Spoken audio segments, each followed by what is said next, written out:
Hi friends, a very warm and charming welcome you all. आज मैं आप सभी को एक बढ़िया, एक सुपर, एक अमेजिंग स्टोरी सुनाने वाला हूँ। एज अ ह्यूमन बीइंग अक्सर ऐसा होता है कि हम कुछ करने का डिसाइड करते हैं और हम उसको कर नहीं पाते, समय चला जाता है। ठीक है, तो इस स्टोरी को ध्यान से देखिएगा और ये बड़ी केयरफुली इसको अपनी लाइफ में इम्प्लीमेंट करने का प्रयास कीजिए।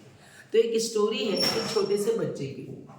एक ऐसा बच्चा जिसके सपने बहुत बड़े थे, जैसे आप लोग हो ना, तो ड्रीम्स बहुत बड़े थे।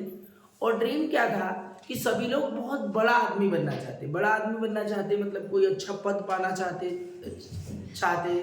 ओके, तो ऐसी वो बच्चा जो था वो अपनी लाइफ में खूब पैसा कमाना चाहता था और खूब अमीर बनना चाहता था, परंतु वो छोटा था। अब प्रॉब्लम ये थी कि वो करे तो क्या करे। तो उसके दिमाग में एक थॉट आया और उस थॉट में क्या आया कि मुझे एक ऐसे महात्मा जी से कांटेक्ट करना है और उनसे पूछना है कि मैं बड़ा आदमी बनना चाहता हूं तो मैं कैसे बनूं। बड़ा आदमी मतलब ऐसे नहीं कि उम्र में बड़ा, जिसके पास बहुत सारी चीजें हो, सब सारी चीजें हो। तो वो महात्मा जी के पास जाता है और महात्मा जी से बोलता है कि मैं बड़ा आदमी बनना चाहता हूँ, बताइए मैं कैसे बनूंगा। तो महात्मा जी उसको सलाह देते कि यहाँ पर पास ही में एक नदी है, यहाँ पास ही में एक नदी है, उस नदी पर जाइए, आपको एक ऐसा स्टोन मिलेगा, एक ऐसा स्टोन मिलेगा जो आपकी तकदीर बदल देगा और आपको फर्श से अर्श पर ले जाएगा। ओके, अब अगले दिन मॉर्निंग में उठा और सीधे कहाँ गया, वो नदी के पास गया और नदी के पास देखता है तो उसको हजारों लाखों की संख्या में छोटे छोटे स्टोन दिखते।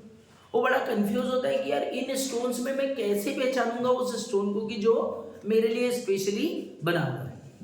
ओके, तो वो फिर जाता है महात्मा जी के पास और उनसे पूछता है कि महात्मा जी ये तो बड़ा कंफ्यूजन है, मैं कैसे पहचानूंगा कि वो वाला स्टोन जो मेरी तकदीर बदल देगा वो कैसा होगा। तो महात्मा जी ने बोला कि वो सामान्य स्टोन रहेगा, पर जब वो आपके हाथ में आएगा ना तो वो अपने साथ एक एक्साइटमेंट लेके आएगा और आपको एक वार्म फीलिंग देगा, एक गर्माहट की फीलिंग देगा और कुछ आपको जरूर वो अन्य पत्थरों से डिफरेंट दिखेगा।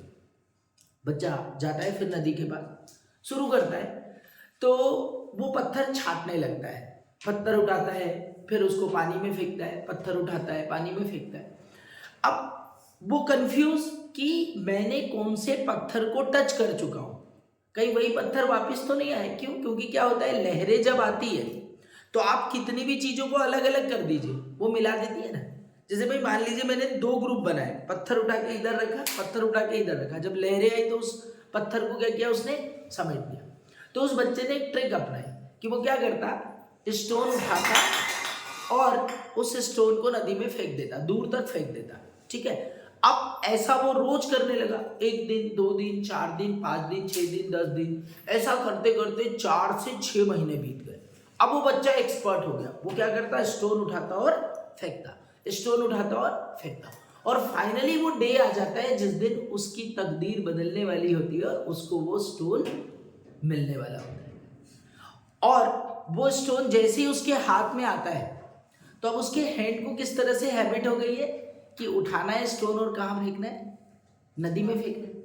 तो वो स्टोन वो उठाता है और उसको नदी में फेंक देता है। जब वो स्टोन उसके हाथ से छूट जाता है तब उसको एहसास होता है कि यार ये तो स्टोन वो था जो मेरी तकदीर बदलने वाला था। अब वो बड़ा दुखी होता है, मायूस होता है और महात्मा जी के पास जाता है और बोलता है कि महात्मा जी आज मुझे वो स्टोन मिल गया था, ओके, जो स्टोन मुझे चाहिए था जो मेरी तकदीर बदलने वाला था। तो बोले कहाँ है वो स्टोन, तो बोले मैंने नदी में फेंक दिया। अब ये स्टोरी यहीं पर क्लोज होती है। बच्चा पूछता है कि अब मुझे क्या करना होगा, तो महात्मा जी बोलते हैं कि फिर आपको मेहनत करनी होगी क्योंकि वो जो प्रेशियस स्टोन था वो लहरों के साथ वापस आएगा और उसी स्टोन को आपको फिर से ढूंढना होगा। सो दोस्तों, ऐसा ही हमारी लाइफ के साथ होता है। हमारा जो दिन है, हमारा हर एक दिन नए अवसर के साथ आता है, नई अपॉर्चुनिटी के साथ आता है, परंतु हम उसको कैसे बिताते हैं, जैसे हमने कल का दिन बिताया था। आज ये प्रोग्राम है तो हम नहीं पढ़ेंगे, कल ये है तो हम नहीं पढ़ेंगे, आगे ये होने वाला है तो हम ये नहीं करेंगे। तो ऐसा ऐसे करके क्या करते हैं कि हम अपने दिन को वेस्ट करते जाते हैं।